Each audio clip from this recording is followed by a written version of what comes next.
vidéo de formation. Dans cette vidéo, nous allons voir comment vendre ta solution. Une fois que tu as développé une solution à un problème donné, comment vendre cette solution. Donc, comme je disais dans la formation précédente, un entrepreneur doit avoir un équilibre physique et mental. L'entrepreneuriat est plus psychologique que physique. Le mindset et la motivation sont capitales pour réussir.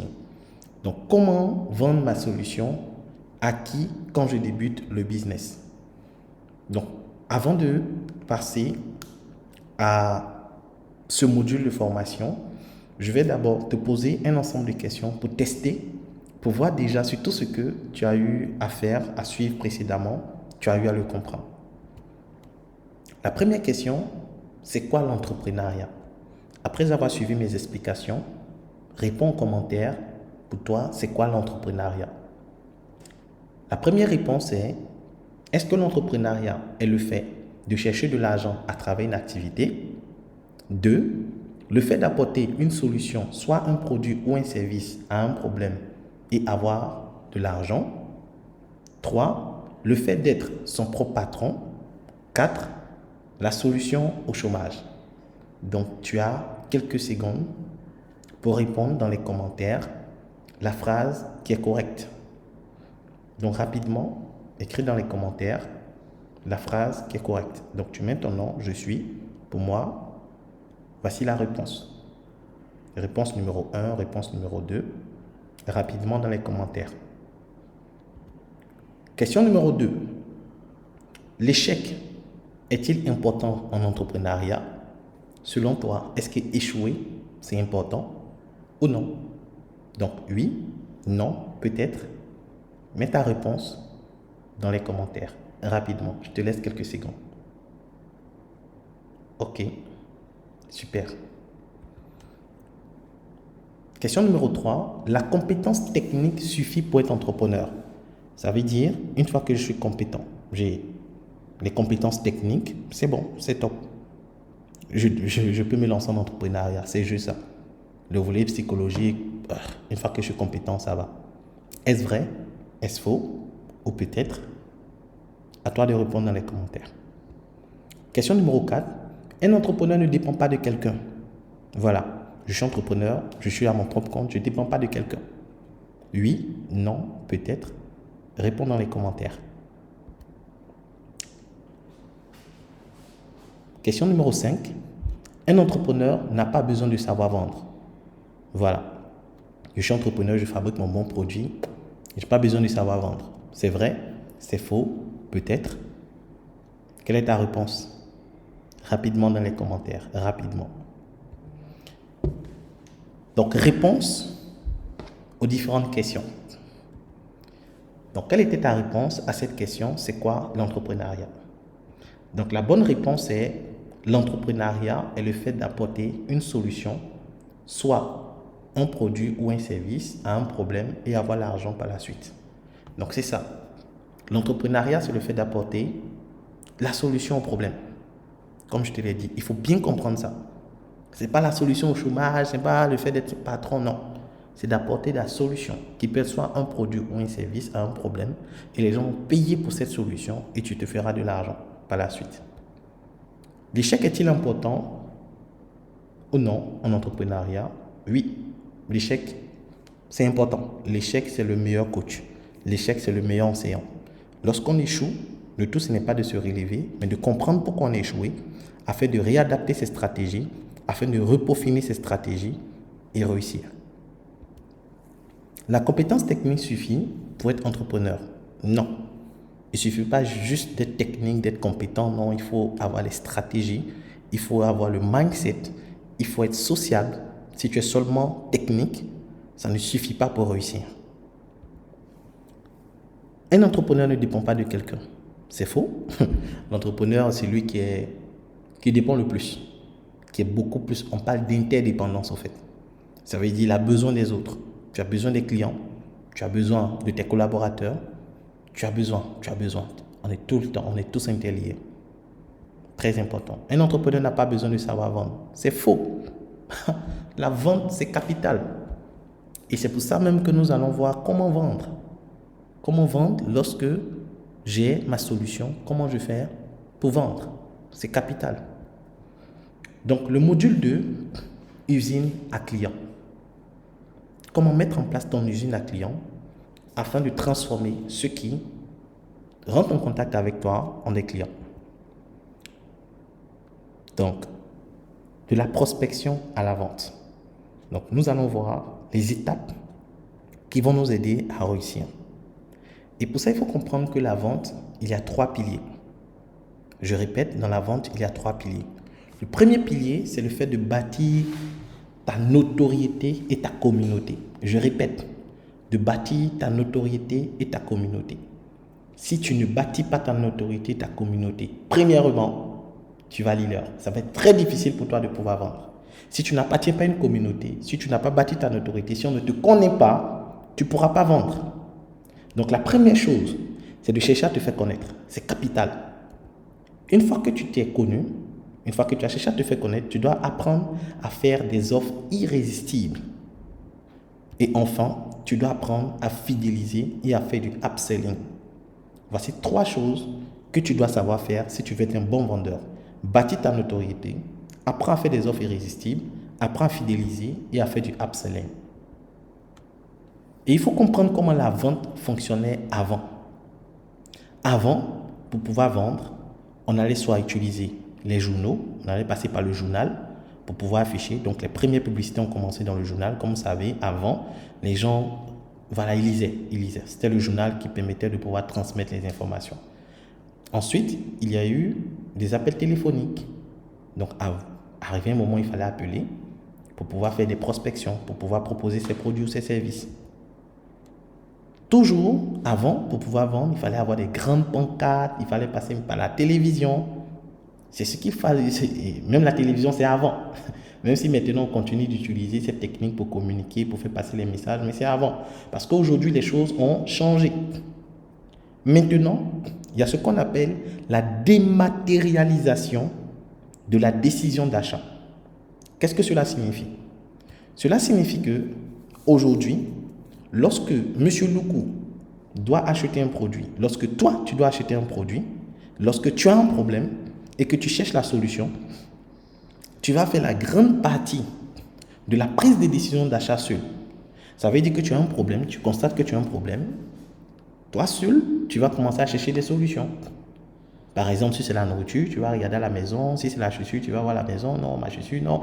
Donc, la recherche de solutions, tu vas faire ça seul avant de passer à l'acte d'achat. C'est quand tu as fait tes recherches, que tu as observé selon tes critères, selon tes principes, que tu vas maintenant approcher tel ou tel vendeur pour échanger.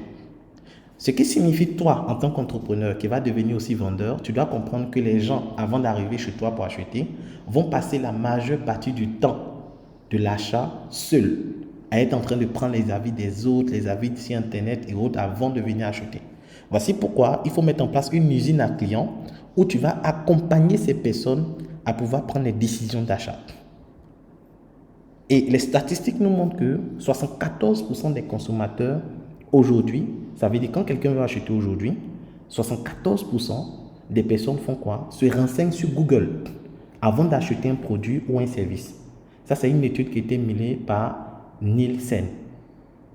74% des personnes. Ça veut dire si 100 personnes qui vont vouloir acheter un produit, il y a 74 qui vont partir regarder d'abord sur Google, s'informer un peu sur Google avant d'acheter. Ce sont les choses, les réalités de maintenant.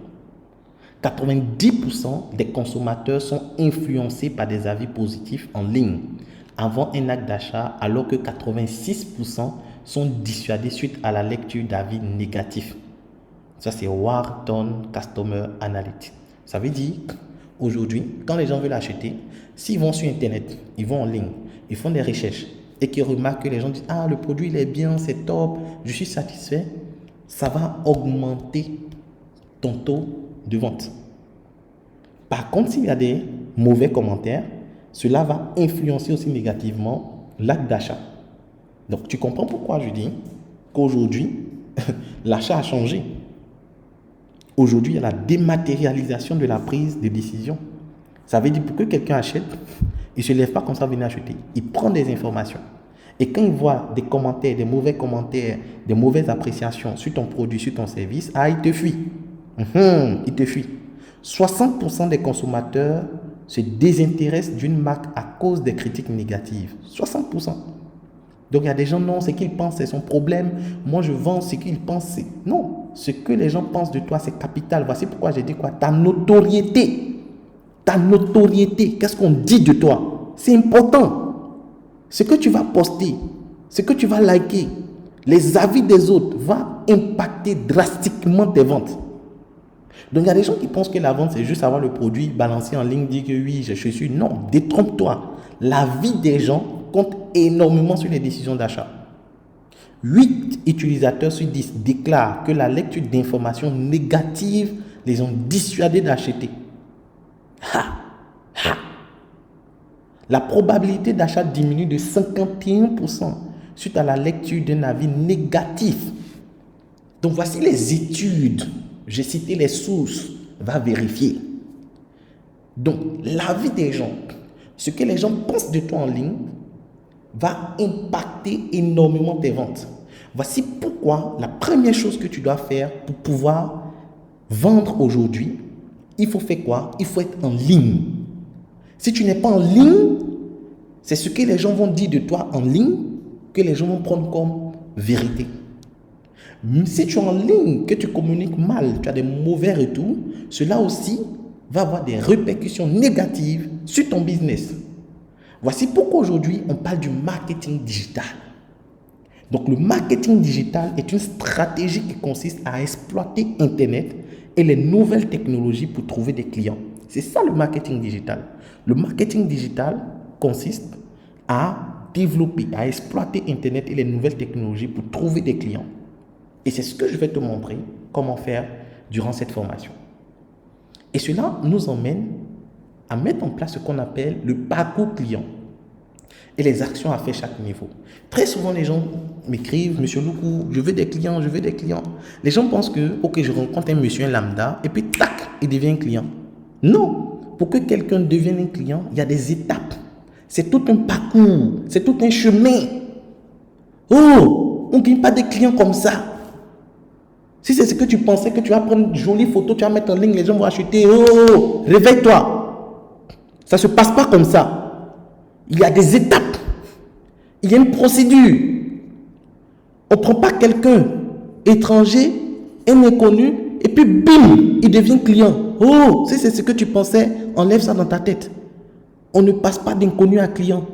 Ça veut dire que tu rencontres M. Loukou, vous ne connaissez ni d'Adam ni d'Ève, et puis tu veux qu'il achète ton produit comme ça. Parce que tu as posté une jolie photo. Oh, réveille-toi. Donc, il y a des étapes, il y a un parcours, il y a un process, il y a une usine qu'il faut mettre en place. Pour que manioc devienne attiqué, il y a un process. Pour que le poulet devienne le poulet braisé, il y a un process. On n'a pas juste le poulet, puis on fait clac, et puis le poulet devient du poulet braisé. Non, il y a des étapes. Pour que tu aies l'âge que tu as aujourd'hui, tu as suivi des étapes. Maintenant, pourquoi pour avoir les clients, tu penses qu'il te suffit juste de poster pour avoir des clients? Non, il y a tout un process. Donc, il y a des étapes. La première étape, c'est d'attirer. La deuxième étape, c'est de convertir, de conclure et ensuite de fidéliser. Donc, voici 4 verbes que tu dois retenir. Donc, attirer, convertir, conclure, fidéliser. Attirer, convertir, conclure, fidéliser. Et à chaque étape, il y a des actions à mener. Donc, comme je dis ici, il faut attirer. Et pour attirer, il faut être visible. Donc, être visible et attirer. C'est la première étape. Et comme on est visible et on attire, pour attirer, il faut avoir quelque chose d'attirant ou d'attrayant.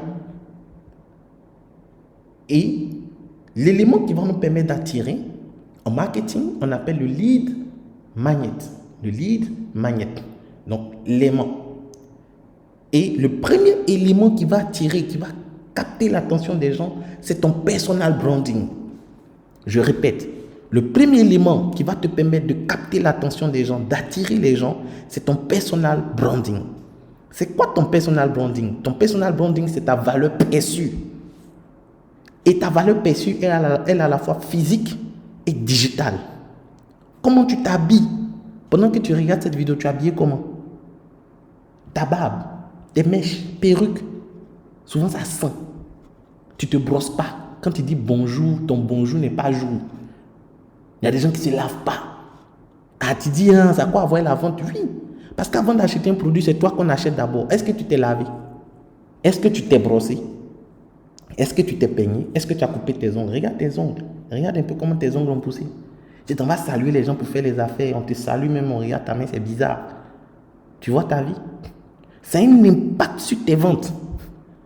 Ton personal branding, habits froissés. C'est toi toujours, tu vas aux conférences en culotte, tapette. Tu n'as jamais repassé tes habits. Tu ne mets pas parfum. Rien. Toi, tout ça, ce n'est pas ton problème. Ça, c'est physique. Sur le plan digital, toi, tu n'as pas photo de profil. Tant qu'on ne t'enregistre pas, ou tu n'as pas enregistré la personne, on ne voit pas ta photo de profil. Toi, tu vends en ligne. Tu vends sur WhatsApp. Tu n'as pas photo de profil. Et puis, qui va t'envoyer l'argent? Tes statuts, tous les jours, c'est toi qui es dans show, qui es dans fête. Que si tu veux regarder mes statuts pour me juger, donc moi, de rentrer dans ton cœur. Tu veux que je rentre dans ton cœur? Même bibliquement, on dit Dieu regarde au cœur, les hommes regardent à l'apparence. Donc, c'est pour dire que nous, là, c'est ce que tu montres qu'on va voir. Donc, si tu montres que tu es bizarre, on va penser que tu es bizarre et on ne va pas acheter chez toi. C'est la vraie, c'est ce qu'on ne vous dit pas. Vous pensez que marketing digital, non. Comment tu te comportes, ton personal branding? Si tu ne savais pas que ça avait un impact, moi je te le dis aujourd'hui. Tu dois avoir une photo de profil professionnel. Va dans un studio photo, va faire un shooting. Tu n'as jamais fait shooting photo. Mais si tu n'as pas l'argent de shooting, tu as des amis qui ont des téléphones dernière génération. Demande-leur pardon. Qu'ils te prennent une photo professionnelle, tu vas mettre ça sur ta photo de profil. Les photos que tu vas poster de tes produits, travaille ça un peu avant de poster. Ça compte. Parce que c'est ce qui est joli qui attire. Donc si toi-même tu te présentes de façon bizarre, tu vas repousser les gens. Et ça va impacter tes ventes négativement. Deuxième chose, les vidéos et les mini-formations. Il faut faire des vidéos. Par exemple, cette formation complète, elle est gratuite. Tu es en train de bénéficier gratuitement de la part du coach Luku. Donc, c'est une vidéo. Il faut faire des vidéos, il faut faire des mini-formations. On dit non, moi je vends chaussures. Donc, on ne forme pas sur les chaussures. Crée des formations sur les chaussures. Crée des vidéos, fais des vidéos. Il y a des gens qui ne font jamais vidéo. Et aujourd'hui, les gens ont tellement arnaqué les gens en ligne qu'on cherche des gens où on peut voir leur visage. Donc, il faut faire des vidéos où on te voit. Tu me dis, tu as honte, que tu ne sais pas faire des vidéos. Ah, il faut apprendre. Va sur YouTube. Cherche comment faire une vidéo pour vendre mon produit. Va faire des recherches.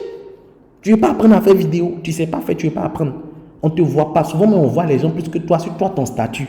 On voit plus les autres que toi, sur toi, ton statut. Tu vois ta vie. Tu vois comment tu es bizarre. Et c'est toi qui dis tu veux vendre. Tu veux attirer les gens. Il faut faire des webinaires, des lives. Il faut faire des lives, des masterclass. Peu importe le type d'activité que tu fais, il faut faire des lives, il faut faire des directs. Apprends à faire des directs. Est-ce que tu sais faire? Tu n'as jamais fait. Et si tu ne sais pas faire, mets en commentaire, je ne sais pas faire des lives, je ne sais pas comment faire des directs. Je vais t'apprendre. Je vais t'encadrer, je vais t'accompagner. Parce qu'aujourd'hui, c'est plus de 1000 personnes que j'ai déjà formées, que j'encadre. Et dans la communauté 1000 vendeurs, je les forme, je les accompagne à réussir. Donc, si tu ne sais pas faire tout ça, c'est une occasion. Tu écris en commentaire, je veux rejoindre les 1000 vendeurs, je veux rejoindre la communauté et apprendre. Tu dois faire des e-books. Est-ce que tu as déjà fait des e-books? Est-ce que tu sais c'est quoi les e-books? Les e-books vont te permettre d'attirer, de capter l'attention des gens. Il y a des sites, lorsque tu vas partir visiter, quand tu es parti, on dit non, il faut mettre ton email, on va t'envoyer un e-book. Est-ce que tu as déjà remarqué ça? On appelle ça des lead magnets. C'est une manière de capter ton contact, de capter tes références afin de te suivre après ta visite. Il faut créer des guides pour les débutants. Il faut faire des rapports, des études de cas et de partager ces résultats. Donc, voici 5 choses que tu peux faire pour attirer des personnes. Parce que la visibilité, c'est le premier point quand tu veux vendre. Convertir les visiteurs en prospects. Comme on l'a vu ici, il faut attirer. Il faut convertir ce que tu as attiré maintenant en prospect. Ça veut dire quitter l'étape de visiteur à prospect. Comment transformer tes visiteurs en prospects. C'est ce que nous allons voir. Comment convertir tes visiteurs en prospects. Donc, convertir tes visiteurs en prospects, il y a des techniques pratiques. Il y a ce qu'on appelle la ligne éditoriale. C'est le premier élément qui va te permettre de convertir tes visiteurs en prospects. La première étape, l'objectif, c'est de te faire connaître, d'enregistrer le maximum de contacts, de rechercher des contacts, d'avoir des contacts. C'est l'enjeu premier quand tu débutes un projet. C'est d'avoir des contacts. Tu dois avoir le maximum de contacts. Tu vas à l'église, enregistre les gens de l'église. Tu vas à la mosquée, enregistre les gens de la mosquée. Tu vas au travail, enregistre tes amis du travail. Tu vas au cafétéria, enregistre. Tu vas manger au gaba, enregistre. Tu vas manger au kiosque. Prends les contacts au maximum. Tu dois te faire connaître. Plus tu es vu, plus tu es connu, mieux tu vends. Plus tu es vu, plus tu es connu, mieux tu vends. Mais une fois que tu es connu, tu es visible, pour que ces visiteurs deviennent des personnes qui sont intéressées à acheter ton produit, c'est la ligne éditoriale qui va te permettre de transformer des gens que tu viens d'enregistrer aujourd'hui en des clients de demain. Je répète, c'est ta ligne éditoriale qui va te permettre de transformer ce que tu as enregistré aujourd'hui en des personnes qui te suivent en ligne et qui vont devenir plus tard tes clients, qui vont devenir des intéressés par ton produit. La ligne éditoriale, c'est quoi? C'est l'emploi du temps de ta plateforme de communication. C'est l'emploi du temps, je répète, de ta plateforme de communication. Si je te dis à 20h00, qu'est-ce qu'on fait à la télévision? 20h00, qu'est-ce qu'on fait à la télévision? Réponds en commentaire. Il y a de fortes chances que tu dises le journal. Mais pourquoi tu ne dis pas autre chose? C'est parce qu'à la télévision, il y a un programme. Donc, ça veut dire qu'il y a un programme. Maintenant, toi, qu'est-ce que tu postes à 20h00 sur ton statut? Qu'est-ce que tu postes à 20h00 sur ta page Facebook? Qu'est-ce que tu postes à 20h00 sur ton compte TikTok? Qu'est-ce que tu postes à 20h00 sur ton compte Instagram? Tu vois? Ça veut dire que tu n'as pas un programme. Donc, tu dois comprendre qu'à partir d'aujourd'hui, chaque 2 heures, tu dois faire un post. Chaque 2 heures, tu dois faire un post. Chaque 2 heures, tu dois faire un post. En plus de faire les posts, tu dois être constant, la répétition. Deuxième chose, la répétition. Troisième chose, des vidéos de toi. Tu dois faire des vidéos où on te voit, où tu parles, des vlogs. Aujourd'hui, je suis en route pour aller faire une livraison. Aujourd'hui, je suis en route pour aller faire le marché. Aujourd'hui, je suis en train de préparer telle chose. Aujourd'hui, les chaussures sont arrivées. Il faut faire des vlogs. Il faut faire des vidéos où on te voit. Et surtout, il faut mettre des appels à l'action. Quand tu mets une image en statut, une vidéo en statut, une photo en statut, une affiche en statut, il faut mettre l'appel à l'action. Quand tu postes la vidéo, es-tu intéressé? Il faut regarder jusqu'à la fin. Donc, il faut mettre, si tu es intéressé, mais intéressé. Appelle-moi sur ce numéro. Il faut mettre, je suis intéressé, mais je veux. Donc, écris des messages qui vont pousser les gens à faire quoi? À agir. Si tu ne mets pas d'appel à l'action, ça ne peut pas marcher. 5. Il faut suivre ceux qui te suivent et commenter leur statut. Il y a des gens, surtout qui vendent sur WhatsApp, qui ne commentent pas le statut des gens. Ils veulent toujours qu'on commente les statuts. Commence à commenter les statuts des autres, tu vas voir tes résultats vont changer. Commence à souhaiter joyeux anniversaire aux gens quand ils mettent leur anniversaire. Commence à répondre aux statuts des gens. Va regarder le statut des gens. Les gens aiment qu'on regarde les statuts. Les gens aiment qu'on visite leur page. Donc vas-y, regarde, commente et tu vas voir que tes résultats vont changer. Maintenant, comment convertir un prospect en client? On a vu comment convertir un étranger en visiteur, un visiteur en prospect et un prospect en client. Pour qu'un prospect devienne un client, il faut faire des offres et des packs. C'est important. Et je vais te montrer des exemples tout à l'heure. Il faut faire la découverte. Tu vends un produit, tu postes un produit en statut, quelqu'un te dit « donne-moi le prix ». Tu mets 3 000. C'est une erreur de débutant. On ne fait jamais ça. Je répète, on ne fait pas ça. Dès que quelqu'un te demande le prix, fais la découverte. Tu salues, oui, bonjour, comment allez-vous? Va dire bonjour, je veux le prix. Tu dis, ah ok, vous êtes intéressé par le produit. Est-ce pour vous, pour quelqu'un? Est-ce que vous avez un besoin précis? Si la personne te dit, non, moi je veux le prix, je suis là pour le prix, frère, c'est qu'il n'est pas vraiment intéressé. Tu dois lui faire comprendre que non, nous adoptons des solutions sur mesure. Ça veut dire, nous prenons le temps de comprendre votre besoin afin d'adapter la solution à votre besoin. Parce que cette robe que tu as vue, on ne peut pas la porter dans toutes sortes de cérémonies. Donc, par exemple, si tu es devant un mariage et que la personne, la couleur, c'est rouge et blanc, et que toi, tu viens choisir cette robe jaune, tu vois que ça casse la couleur. Donc, on a besoin d'échanger un peu afin de comprendre ton besoin. Parce qu'un vendeur, il est comme un docteur. Un vendeur est comme un docteur. Il fait une consultation avant de proposer des médicaments. Donc, si tu ne prends pas le temps de faire la découverte, de chercher à comprendre le réel besoin de la personne, tu vas passer à côté. Troisième chose, il faut faire une offre irrésistible.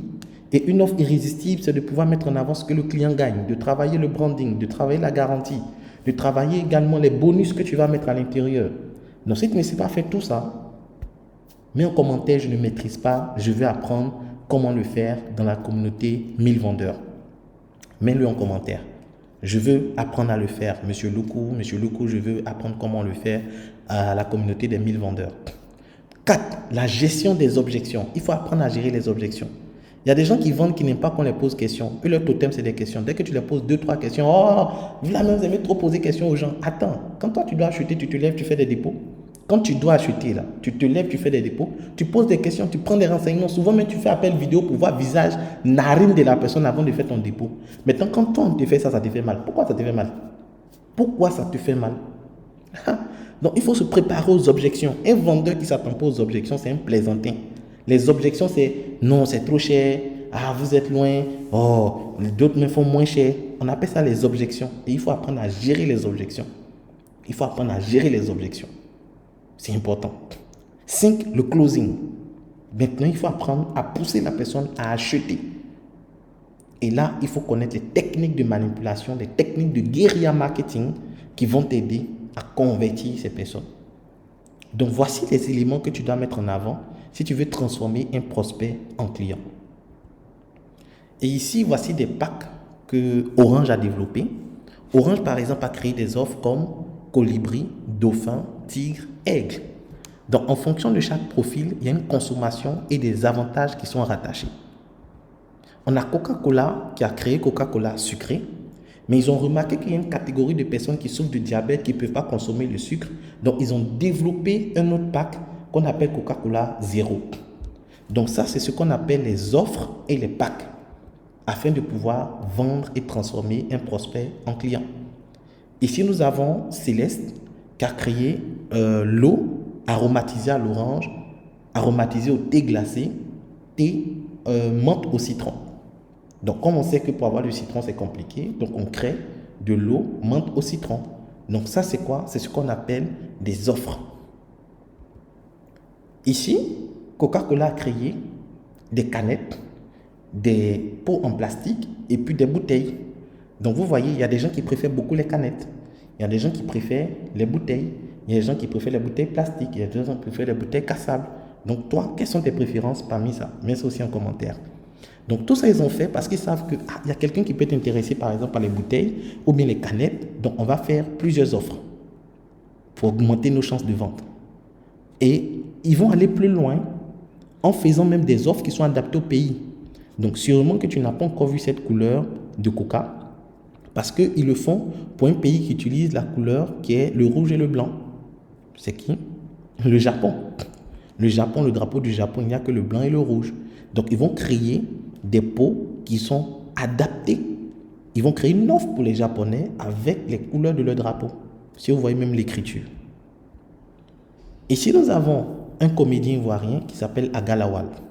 Donc, il devait faire son show qu'il a appelé « Je déménage ». Et ici, il a créé des offres, des packs. Donc, ici, tu as le pack loyer, 25 000, avance 50 000, caution 100 000. Donc, ce sont des packs et des offres qui sont disponibles en fonction de la cible qu'il veut toucher. Donc, pour la prochaine formation, nous allons voir comment convertir un client en ambassadeur. Donc, merci d'avoir suivi jusqu'à ce moment. Regarde jusqu'à la fin et à bientôt pour la prochaine vidéo.